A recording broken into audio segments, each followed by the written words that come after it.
Alors, il y a beaucoup de choses qui peuvent agiter un enfant. On se demande qu'est-ce qui peut agiter un enfant. Un enfant peut avoir une agitation pour des raisons qui sont très diverses, qui sont des raisons d'abord médicales. Il y a des enfants qui ont des pathologies médicales qui créent une hyperkinésie, comme on dit, c'est-à-dire une agitation motrice, une instabilité. Il peut y avoir des raisons non médicales organiques, qui peuvent être des raisons de contexte, des enfants qui ont été maltraités, par exemple, ou qui ont eu des carences éducatives, ou qui ont eu des incohérences éducatives, qui sont passées d'un foyer à un autre. Vous avez des enfants qui ont été abusés. Vous avez des enfants qui ont des réactions de type hyperactive du fait de la naissance d'un autre enfant ou du fait de conflits familiaux. Et puis vous avez des raisons sociales également qui peuvent entraîner une hyperactivité ou des troubles de l'attention.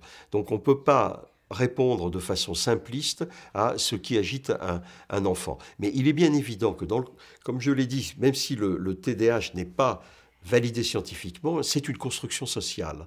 Et cette construction sociale, il y a un certain nombre d'acteurs qui interviennent, et en particulier les enseignants, qui font pression sur les parents, qui font pression sur les familles, quand l'enfant perturbe la classe, quand l'enfant ne se concentre pas. Et même dans certains cas aux États-Unis, on dit aux parents, si votre enfant n'est pas soigné, si votre enfant ne prend pas de méthylphénidate, nous ne pourrons plus l'accepter dans notre établissement scolaire. On n'en est pas encore là en Europe et en France en particulier, mais c'est une tendance lourde. Les acteurs sociaux ont tendance, d'une certaine façon, à ne plus supporter. Le seuil de tolérance s'abaisse et on a de moins en moins de tolérance à l'égard des comportements perturbateurs, sans chercher les causes et sans chercher les contextes de façon approfondie.